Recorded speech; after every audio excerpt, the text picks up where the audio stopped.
बिस्मिल्लाहिर्रहमानिर्रहीम। अस्सलाम वालेकुम नाज़रीन, आप यूट्यूब चैनल देख रहे हैं। मैं इमरान ख़ान हूँ। ये जो जलसे कल हुए हैं, इन्होंने तो बिल्कुल एक इलेक्शन का सिनेरियो बदल के रख दिया है। देखें, ईद का दूसरा दिन था और लोग ईद मना रहे होते हैं, लेकिन इसके बावजूद जो इमरान ख़ान साहब ने जलसे किए हैं लोधरा में और मुजफ्फरगढ़ में। लोधरा में जो जलसा हुआ वो दिन की रोशनी में हुआ और आप सब ने देखा कि कितनी बड़ी तादाद में कितने ज़्यादा लोग उस जलसे के अंदर शरीक थे। लेकिन जो जलसा मुजफ्फरगढ़ में हुआ अलीपुर में, वो तो ऐसा लगता है कि जिस तरह लाहौर में एक बहुत बड़ा जलसा इमरान ख़ान साहब करते हैं, या इस्लामाबाद में उन्होंने एक बहुत बड़ा जलसा किया था, या जैसे उन्होंने कराची के अंदर एक बहुत बड़ा जलसा किया था, ये उस नौइयत का जलसा नज़र आ रहा था। ये जब उन्होंने कहा कि लाइट्स ऑन करें तो फिर हर तरफ हमें वही कुछ नज़र आ रहा था। एक बहुत बड़ा जलसा था, बड़ी दूर दूर तक आवाम थी। और अगर ये कहा जाए कि मुजफ्फरगढ़ की तारीख़ ने अपना सबसे बड़ा जलसा देख लिया है, मुजफ्फरगढ़ ने अपनी तारीख़ का सबसे बड़ा जलसा देख लिया है, अगर ये कहा जाए तो वो बिल्कुल गलत नहीं होगा। ये यहाँ पे बुखारी फैमिली जो है वो इलेक्शन लड़ते रहे। पहले पाकिस्तान तहरीक इंसाफ की उम्मीदवार थी सैयदा ज़हरा बतूल बुखारी। ये इलेक्शन जीती थी 2018 में, और मुजफ्फरगढ़ का 272 जो हलका है एक वहाँ है, और उसके अलावा मुजफ्फरगढ़ का एक और हलका भी है, गालिबन 2 हलके मुजफ्फरगढ़ के, एक जो है वो 273 है।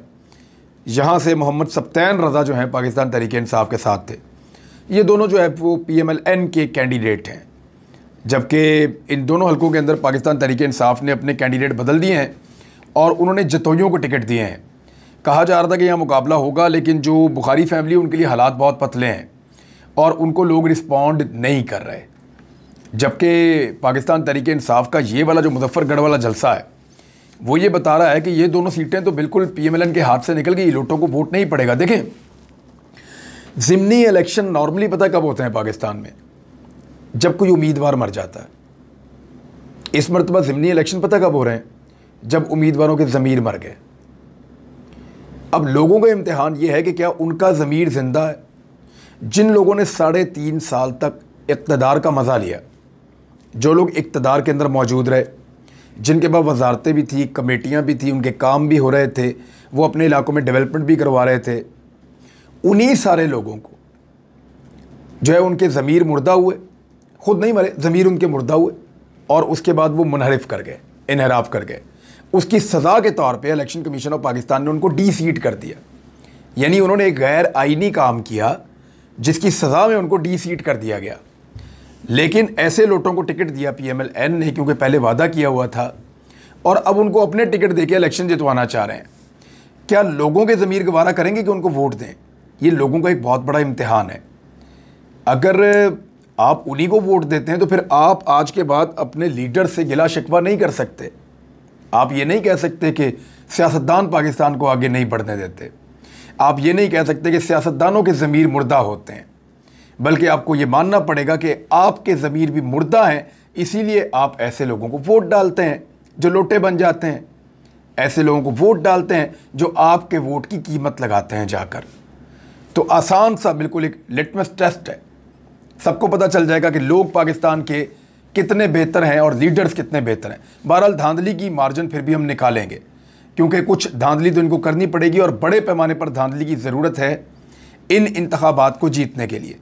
सिचुएशन बड़ी इंटरेस्टिंग है, लेकिन इससे पहले कि मैं सिचुएशन के ऊपर जाऊँ कि इन 20 हलकों में क्या होने जा रहा है, कहाँ पे किसके इम्कानात हैं, ये सारी चीज़ें मैं आपके सामने रखूँ, इससे पहले आपको कुछ और बताना चाहता हूँ। और ये खबर बहुत इंपॉर्टेंट है और ये मैं बड़ी अंदर से खबर निकाल कर लाया हूँ। काफ़ी अरसे के बाद मेरे एक सोर्स ने मेरे साथ रब्ता किया और उसने मुझे कुछ डॉक्यूमेंट और चीज़ें शेयर की हैं, उसके अपने हाथ से लिखे हुए हैं, तो ये बड़ी इंपॉर्टेंट चीज़ें हैं। उन्होंने बताया कि 400 से ज़ायद पाकिस्तान तहरीक इंसाफ के लोगों की लिस्टें तैयार कर ली गई हैं, और ये वो लोग हैं जिन्हें 17 जुलाई के इंतखाबात के बाद फौरी तौर पे गिरफ़्तार कर लिया जाएगा। वजह क्या है? क्योंकि PMLN की जो पंजाब की हुकूमत है, PMLN की अकेली की तो नहीं है, कुछ आज़ाद लोग भी हैं, राय हक पार्टी का भी एक मेंबर है, चले उनको तो अलग रखें आप, लेकिन पीपल्स पार्टी के साथ लोग भी हैं इसमें। इस हुकूमत ने ये फ़ैसला किया है कि हर हाल में धांधली करके सीटें निकालनी है। इनको कम से कम 9 सीटें चाहिए। 2 सीटों पे इनकी पोजीशन बेहतर है, 2-3 सीटों पे इनका मुकाबला है। 15 सीटें ये हार रहे हैं।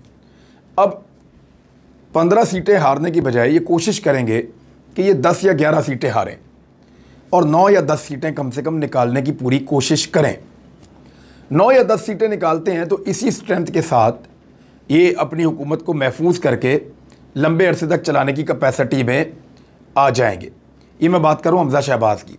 तो धांधली के साथ इलेक्शन जीतने का इन्होंने पूरा बंदोबस्त किया है, लेकिन इतनी बड़ी धांधली के बाद क्या पाकिस्तानी चुप हो जाएंगे? क्या पाकिस्तानी आराम से बैठ जाएंगे या इमरान खान साहब चुप करके बैठ जाएंगे? ऐसा नहीं होगा। पाकिस्तान तहरीक इंसाफ एहतजाज करेगी और अगस्त के महीने में मौसम बहुत बेहतर हो जाएगा और ये एहतजाज अपने उरूज की तरफ जाएगा। लिहाजा PMLN की जो सूबाई हुकूमत है उन्होंने दोबारा पुलिस और इदारों के ज़रिए से लिस्टें तैयार करना शुरू कर दी हैं। सिर्फ लाहौर शहर के अंदर 400 से ज़ायद अफराद की लिस्टें तैयार की गई हैं और ज़िमनी इलेक्शन वाले बाकी शहरों में भी जो हलके हैं या जो शहर हैं वहाँ पे भी लिस्टें तैयार की जा रही हैं। तो पाकिस्तान तहरीक इंसाफ के हज़ारों कारकुनों को दोबारा गिरफ़्तार किया जाएगा। ख़ुसूसन पंजाब में ज़िमनी इंतखाबात में फुल धांधली में अगर ये जीत जाते हैं, मैं अगर का लफ्ज़ इसलिए इस्तेमाल कर रहा हूँ तो धांधली के बावजूद जीतना मुमकिन दिखाई नहीं दे रहा PMLN का या इन लोटों का। अगर तो नहीं जीतते तो सिनेरियो तब्दील हो जाएगा। PTI अगर 13 सीटें जीत जाती है तो बड़े आराम से अपनी हुकूमत बना लेंगे, क्योंकि उनको किसी भी बाहर के आदमी की ज़रूरत नहीं होगी। और अगर वो 13 सीटें जीतते हैं तो आज़ाद उम्मीदवार और राहे हक पार्टी वाला भी आकर उनके साथ बैठ जाएगा। इस तरह PTI बड़े आराम से अपनी हुकूमत बना लेगी। लेकिन अगर PTI सीटें नहीं जीत पाती इतनी और महदूद हो जाती है 11 या 10 सीटों तक, तो फिर PMLN के इम्कानात बन जाएंगे। PMLN के इम्कानात जैसे ही बनेंगे तो पाकिस्तान तहरीक इंसाफ एहतजाज शुरू करेगी धांधली की वजह से, और उस एहतजाज को कंट्रोल करने के लिए पहले से बंदोबस्त किया जा रहा है और उसकी लिस्टें तैयार कर ली गई हैं। ये बहुत बड़े पैमाने पर पंजाब में लिस्टें तैयार हुई हैं। होगा क्या कि इलेक्शन रिज़ल्ट के फ़ौरन बाद पुलिस की तैयारियां शुरू कर दी गई हैं। हर तरफ गिरफ्तारियां होंगी, छापे मारे जाएंगे, चादर और चारदीवारी का तकद्दुस पामाल किया जाएगा, कंटेनर्स लगाए जाएंगे, तमाम आवाज़ों को दबा दिया जाएगा और जो मीडिया है पाकिस्तान का मेन स्ट्रीम, उनका इतना पेट भरा जाएगा कि उन सबको ये कहा जाएगा कि आपने इसकी सेलिब्रेशन में ऐसे चले जाना है कि दूसरी तरफ की धांधली की खबर दब जाए। फ्री हैंड दिया जाएगा पुलिस को और इदारों को, और तमाम जो ग्रोह हैं उनको तैयार किया जाएगा। और जो सिविल किस्म के लोग डंडे बरदार आ जाते हैं, PMLN के आपने देखा 25 मई को भी आए थे, वो भी दोबारा निकल कर मैदान में आएंगे। तो इस तरह से ये एक हिकमत अमली बनाई गई है कि एहतजाज को किस तरीके से रोकना है। लेकिन जो जलसे हैं वो तो पूरी कहानी सुना रहे हैं। वो तो बता रहे हैं कि किसी भी सूरत जो इमरान खान साहब को रिस्पॉन्ड कर रही है पब्लिक, ये इलेक्शन हारने वाले नहीं है पाकिस्तान तहरीक इंसाफ। कितने नौजवान विजिलेंट रहते हैं, कितना ज़्यादा पहरा देते हैं पोलिंग स्टेशंस के ऊपर, क्योंकि इमरान खान साहब ने कहा कि 10-10 जवान, जो दलेर जवान हैं, बहादुर लोग, वो 10-10 करके एक पोलिंग स्टेशन के ऊपर पहरा देंगे और किसी को धांधली करने की इजाज़त नहीं देंगे। कैमरास तैयार रहेंगे, जहाँ पे कोई गलत चीज़ देखेंगे उसको रिकॉर्ड करेंगे। और जो पोलिंग एजेंट्स हैं वो बेहतर लोगों को लगाया जाएगा, वफादार लोगों को लगाया जाएगा, जो अंदर 4 आंखों के साथ देखेंगे और किसी भी किस्म की धांधली को रोकने के लिए अपना रोल प्ले करेंगे। बहरहाल इलेक्शन कमीशन भी एक तरफ है, पुलिस एक तरफ है, इदारे मुख्तलिफ सूबाई ब्यूरोक्रेसी के सारे वो एक तरफ हैं, और कोई 16 पॉलिटिकल पार्टीज एक तरफ हैं, और एक तरफ अकेली पाकिस्तान तहरीक इंसाफ ये इलेक्शन लड़ रही है। मुकाबला बड़ा सख्त है। देखना यह है कि तहरीक इंसाफ इस मुकाबले को कैसे जीतती है। अब आ जाए हलकों की तरफ। लाहौर के 4 हलकों में इलेक्शन हो रहा है।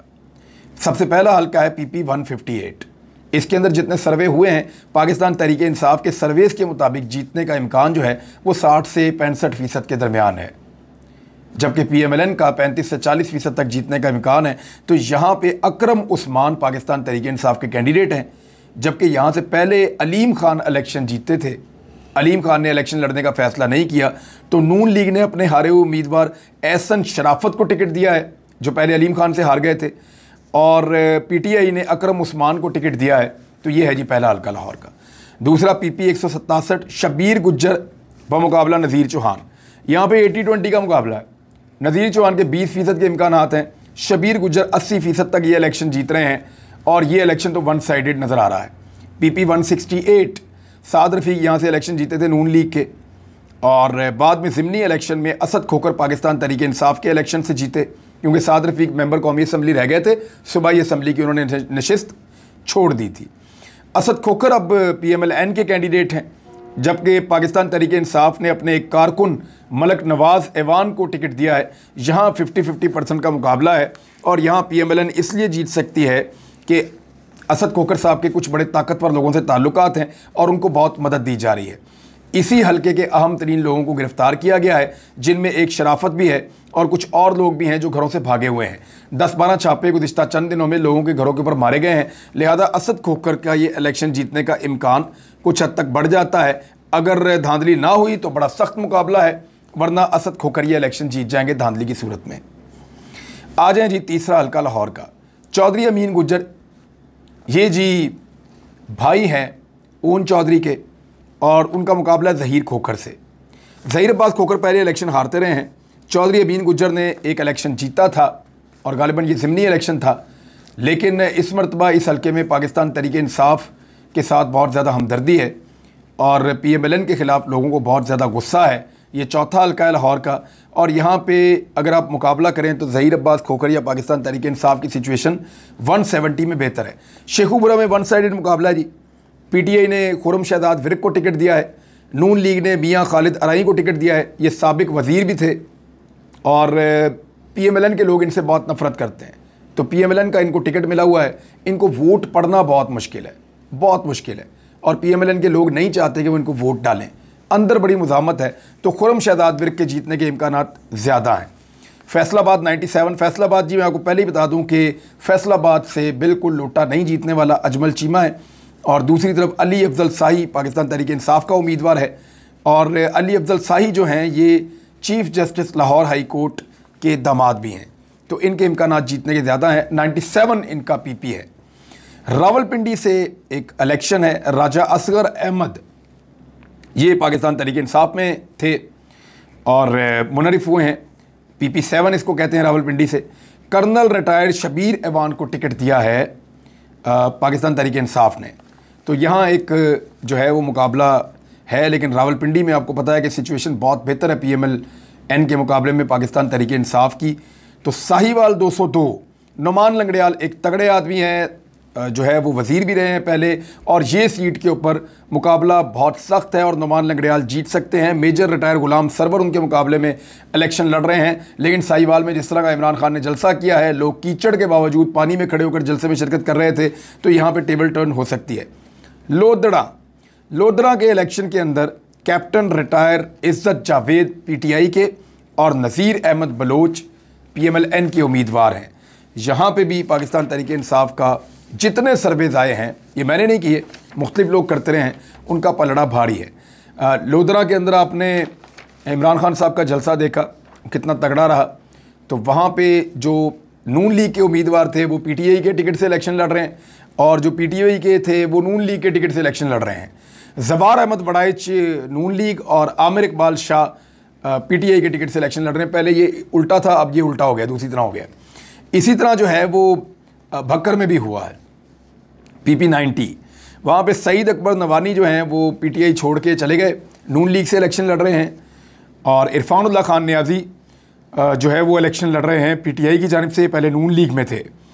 और ये इलेक्शन जो है इसमें सईद अकबर नवानी बहुत तजर्बाकार हैं, बहुत पुराने इलेक्शन लड़ने वाले हैं, 8 मरतबा रुकन मुंतखब हो चुके हैं, लेकिन प्रॉब्लम इनके साथ भी वही हो रहा है कि मुनहरिफ होकर गए हैं, तो लोटों के ख़िलाफ़ एक रिएक्शन है पाकिस्तान में, तो ये एक चीज़ इनको तंग कर रही है, वरना ये बड़े तजर्बाकार उम्मीदवार हैं। झंग में फैसल हयात जबवाना ये आज़ाद उम्मीदवार थे, PTI में आए थे, और आज़म छेला ये PTI के पुराने उम्मीदवार थे, इनको दोबारा टिकट दे दिया उन्होंने। 125 इनका PP है, इस वक्त इनकी सिचुएशन बहुत बेहतर है। जंग 127, यहाँ पे भी ऐसा हुआ, असलम भरवाना आज़ाद जीत कर PTI में आए थे, वो अब नून लीग से इलेक्शन लड़ रहे हैं, जबकि PTI ने अपने पुराने उम्मीदवार मोहम्मद नवाज भरवाना को टिकट दे दिया है। और ये भी सेम सिचुएशन है, क्योंकि हमदर्दी का एक वोट है, लेकिन जंग के अंदर बाज़ लोग कहते हैं कि एक सीट हो जाएगी। खुशाब 83, हसन मलिक ये इलेक्शन लड़ रहे हैं जी पाकिस्तान तहरीक इंसाफ की जानिब से, और खुशाब में पीटीआई की सिचुएशन सबको पता है, जितने सर्वे हैं सब बता रहे हैं कि वो बहुत बेहतर है। बहावल नगर में 237, यहाँ पे आज़ाद उम्मीदवार थे, मियाँ फ़िदा हुसैन पीटीआई में आ गए थे, वो अब नून लीग से इलेक्शन लड़ रहे हैं, जबकि सैयद आफ्ताब रज़ा ये पीटीआई की जानिब से इलेक्शन लड़ रहे हैं। मुल्तान का इलेक्शन बहुत इंपॉर्टेंट है। यहाँ पे सलमान नईम ने इलेक्शन हराया था शाह महमूद कुरैशी को, वरना शाह महमूद कुरैशी वज़ीर आला पंजाब बनने के चक्कर में थे, और जहांगीर तरीन ने चक्कर चला के उनको हरवा दिया था सलमान नईम से। शाह महमूद कुरैशी तब एमएनए बन गए, एमपीए नहीं बन पाए, तो ये अजीब सूरत हाल हुई थी। अब शाह महमूद कुरैशी के बेटे ज़ैन कुरैशी अपने बाप का बदला लेने के लिए मैदान में आए हैं, जबकि सलमान नईम को हर जगह पे लोटों का सामना करना पड़ रहा है। और मुल्तान के लोग बहुत गुस्से में हैं, क्योंकि मुल्तान ने एक तारीखी जलसा किया है, तारीखी जलसा। 500 साल की तारीख में ऐसा जलसा नहीं हुआ जो इमरान खान साहब का जलसा मुल्तान में हुआ था। तो वो आखिरी जलसा था लॉन्ग मार्च से पहले यहाँ पंजाब में। तो इसमें जो सलमान नईम साहब हैं, इनके लिए बहुत मुश्किल सूरत हाल है। मुजफ्फरगढ़ 272, यहाँ पे सैयदा ज़हरा बतूल बुखारियों की सिचुएशन मैंने आपको पहले ही बताया बहुत बुरी है। मुजफ्फरगढ़ का जलसा आपने देख लिया, ऐसा जलसा कभी मुजफ्फरगढ़ की तारीख में नहीं हुआ। तो मौज़म जतोई को इन्होंने यहाँ पे टिकट दिया है, और इसके साथ वाले हल्के में यासिर अरफात जतोई को टिकट दिया है, जबकि पीएमएलएन की सिचुएशन यहाँ पे कमज़ोर है। लिया में आपने कुछ वीडियोज़ भी देखी जहाँ पे ताजिर भी नाराज़ हो गए, लोग बहुत गुस्से में आ गए। मोहम्मद ताहिर रंधावा जो हैं वो आज़ाद थे, अब नून लीग से हैं, पीटीआई को छोड़ कर आए हैं, तो उनके लोग बहुत खिलाफ हो गए हैं। कैसर अब्बास को टिकट दिया है पीटीआई ने, और आखिरी हल्का 288 है। डीजी खान 288 जो है, इसमें मुनहरिफ रुकन इलेक्शन नहीं लड़ रहे, यहाँ पे अब्दुल कादिर खोसा इलेक्शन लड़ रहे हैं और पीएमएलएन के टिकट से, जबकि पाकिस्तान तहरीक इंसाफ ने सरदार जुल्फ़िकार अली खान खोसा के साहबजादे जो बड़े वाले हैं सैफुद्दीन खोसा, उनको टिकट दिया है। तो इनके ख़ानदान का बड़ा असर रसूख है पाकिस्तान तहरीक इंसाफ का, यहाँ वोट भी काफ़ी है। सरदार उस्मान बुज़दार यहाँ से हैं, वज़ीर आला पंजाब थे, और यहाँ पे जो कैंपेन है उसको देख रही हैं ज़रताज गुल वज़ीर। तो ये भी पाकिस्तान तहरीक इंसाफ के लिए बहुत मुश्किल नहीं होगा। अब डिपेंड करता है कि कितनी ज़्यादा धांधली की जाती है, इदारे कितनी ज़्यादा दो नंबरी करते हैं, और कितना ज़्यादा ताकतवर हल्के जो हैं वो ज़ोर लगाते हैं हमजा शहबाज की हुकूमत को बरकरार रखने के लिए, ताकि वफाक में इम्पोर्टेड सरकार का काम चलता रहे। अब तक के लिए इतने, अपना ख्याल रखिएगा, अपने इस चैनल का भी। अल्लाह हाफ़िज़।